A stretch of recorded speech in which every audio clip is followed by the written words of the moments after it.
What's good, planet Earth? Welcome back to the channel. I'm Charlie and thank you for coming along for a video. Today I've got a request via PayPal and this is for the Tabernacle Choir with Hugh Bonneville doing It Is Well With My Soul. Now I have reacted to the Tab Choir doing It Is Well With My Soul. However, this one, as I understand it, is with Hugh narrating the story of the song It Is Well With My Soul, which I know vaguely. I know it's an incredibly sad tale of hardship, but also of perseverance and resilience. So it's going to be nice to actually hear it, because I couldn't tell you the story if you asked. I just know kind of what it's about. So welcome back, guys. It's actually been a little minute since I did some Tab Choir, isn't it? So I'm sorry I've kept you guys waiting for a bit. I'll try not to leave it so long till the next time, but I appreciate you coming back. Freaking love you guys. Please, if you're new here, don't forget to subscribe and follow me on my other social media accounts. There's different content on each of them that you won't find on YouTube. Equally, there's content on Patreon that you won't find on either my... Oh, actually, Patreon's there, isn't it? I think so. It is on Patreon, but it's not on Instagram, it's not on TikTok, it's not on YouTube. You can also get early releases for everything that goes onto YouTube, blocked content, all of that good stuff for £1 single a month. Great value, right? You can spend more if you want to support me in the channel to a greater extent. There are higher tiers, but you can get all of the perks that are on my Patreon at the base tier for £1 a month. If you'd like to make a request and ensure that it gets done, PayPal is the place to do that. There is a link in the description. But let's get into this, and without further ado, let's go. Who knew what it was before his heart? Now, Christmas is, of course, a time for celebrating new birth. It's a time for family, for giving. And I should say, there's probably going to be a few Christmas reactions. Right? My list has been so backed up for so long. Unfortunately, if people request stuff like Christmas stuff around Christmas, this is how backed up I am. I'm like 5 months behind, right? So I'm just getting now to the Christmas stuff that was requested and paid for in December. So I'm really sorry, but you're probably going to start seeing a bit of Christmas stuff. Anyway, let's get into it. And in my house, anyway, we always raise a toast to absent friends, to those we have lost. And we share stories about them, bringing them back to life in our memory. And the account I want to share with you this Christmas season is just such a story. It's about a family who, in the darkest moments of life, found the hope and peace we associate with this season, the true spirit of Christmas, how it transformed them and also has blessed this world.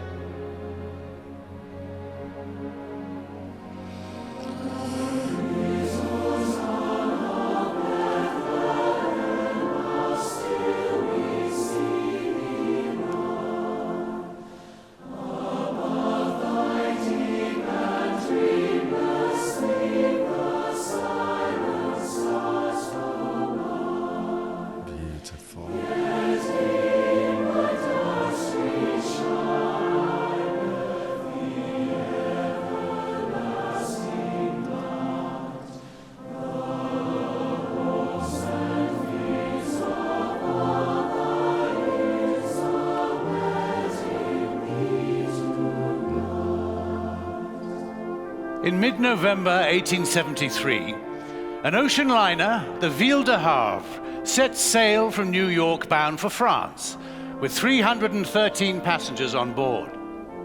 One can imagine their festive Atlantic crossing, with ribbons of red, swags of evergreen, and Christmas carols wafting through a dining room sparkling with candlelight. In a few days, they would make landfall in Europe, just in time for Christmas in Paris. Anna Spafford and her 4 little girls were among the delighted passengers. They had come from Chicago. Annie, aged 11, Margaret Lee, 9, Bessie, 5, and little Tanetta, aged 2. Their father, Horatio, had intended to sail with them, but was detained on business. Not to worry, he assured his wife and children. He would book his passage in a few days, and soon they would be reunited in Paris, the city of light, celebrating the season of goodwill. And goodwill is what they needed.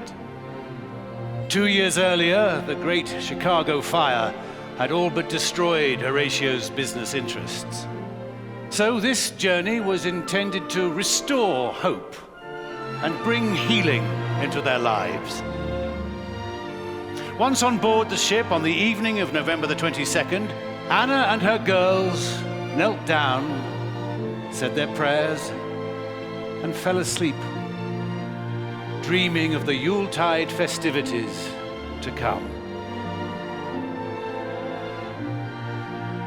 But at about 2 o'clock in the morning, they were suddenly jolted awake in their berths. Despite a clear, starry sky, the Vydster Havre had inexplicably collided with the Loch Earn, an iron-hulled Scottish clipper. Lifeboats quickly filled with people. Many passengers leapt into the icy waters. Anna tried desperately to keep her children together, but the two eldest became separated in the confusion.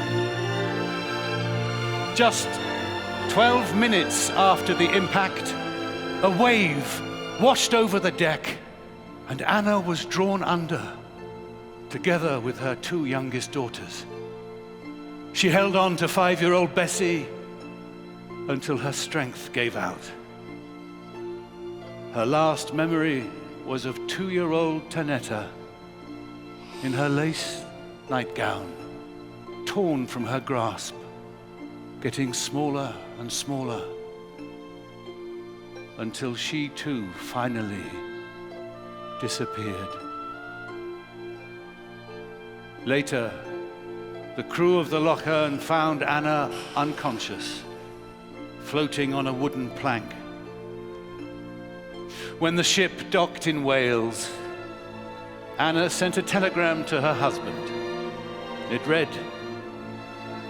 "Saved alone. What shall I do?"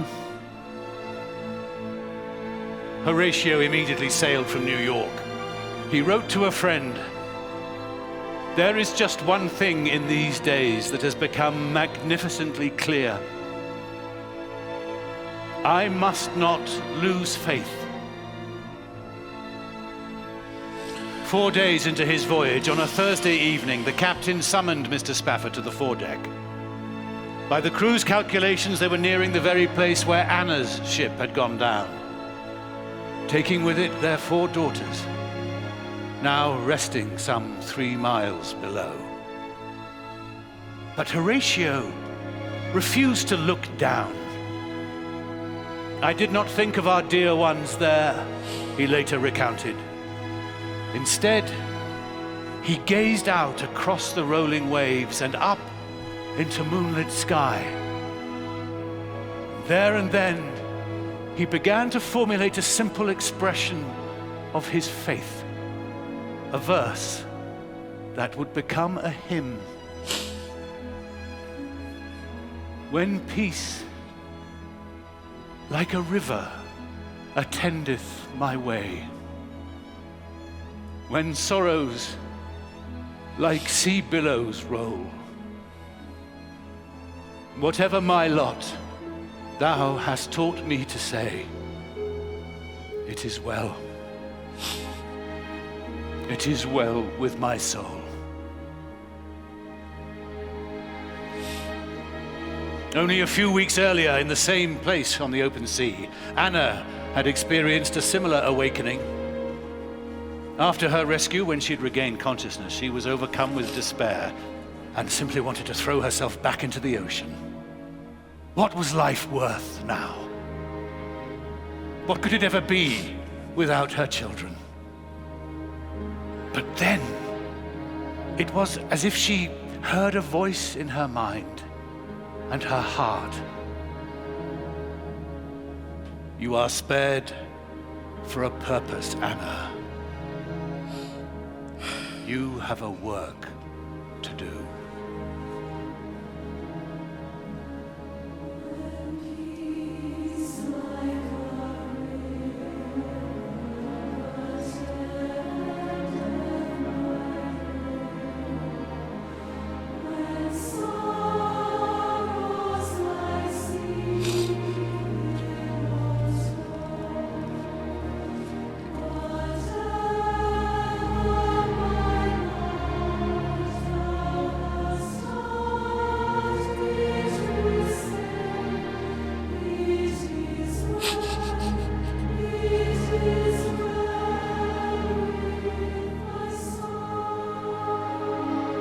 Once they had returned to Chicago, Horatio sought the support and prayers of his congregation to help him face the dire financial straits in which he found himself.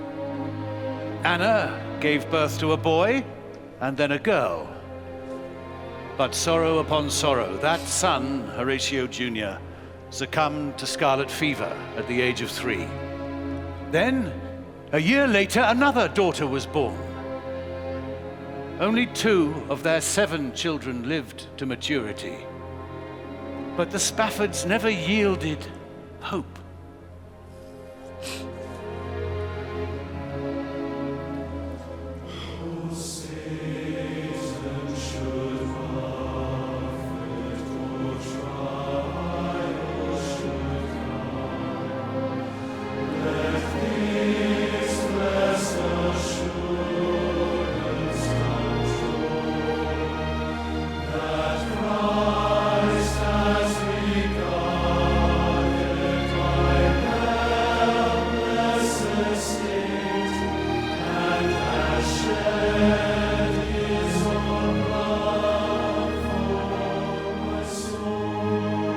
Through that harrowing Christmas season of 1873, the Spaffords became even more certain that God loves all his children, whoever they are, and whatever tribulations they may suffer.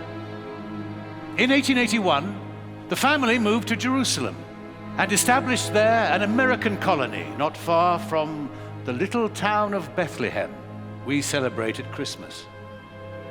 Although deeply religious, their purpose was not to proselytize, but to serve people of all backgrounds, relieving the effects of poverty, disease, and strife wherever it was found.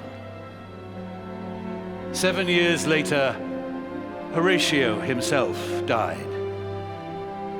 Grieving once again, Anna Spafford had every reason to give up, but she did not.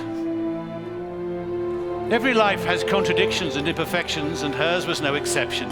But when it mattered most, in her most profound spiritual crisis, when all seemed lost, Anna found the strength to move forward and to turn outward, to continue the work she and her husband had begun. And the seed of service which they had planted bore sweet fruit indeed. In time, their daughter Bertha expanded the Spaffords' humanitarian work with the simple intent of rescuing those who had experienced the shipwrecks of life as they had. During World War I, she led the way in organizing soup kitchens for refugees.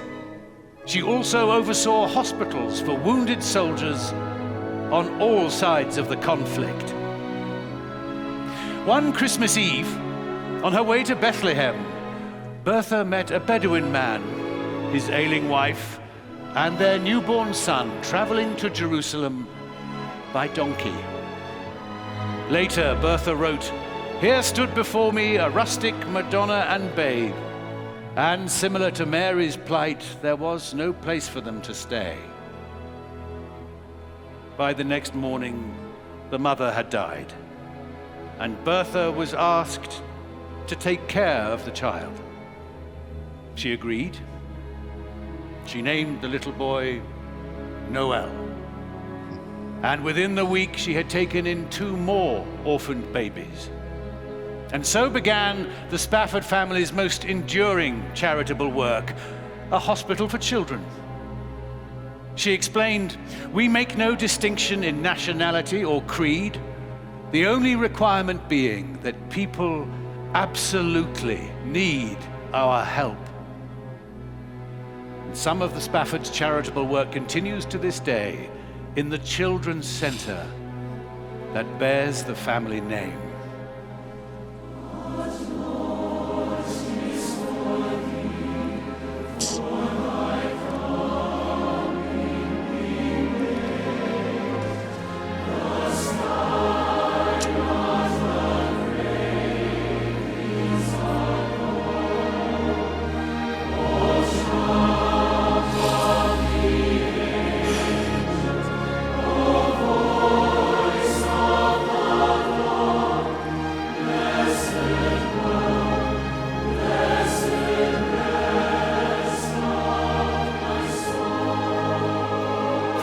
150 years, millions have sung and have been lifted by Horatio's hymn, but most have not been aware of the circumstances in which it was written.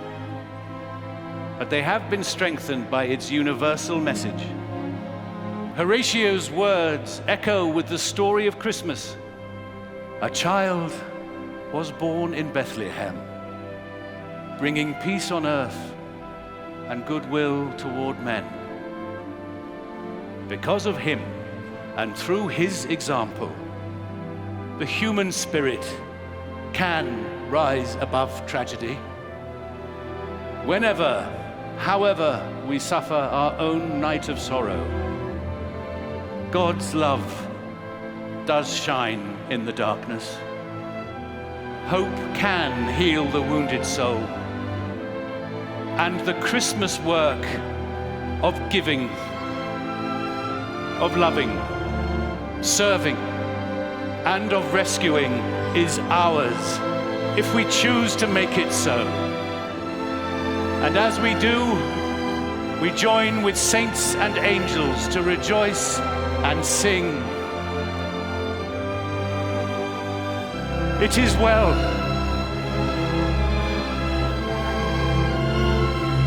It is well with my soul. Woo!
Okay, I've tried to compose myself. It's just not happening, so I'm just going to have to try and do my outro, or my final thought, or whatever, in this state. So you're going to have to excuse me.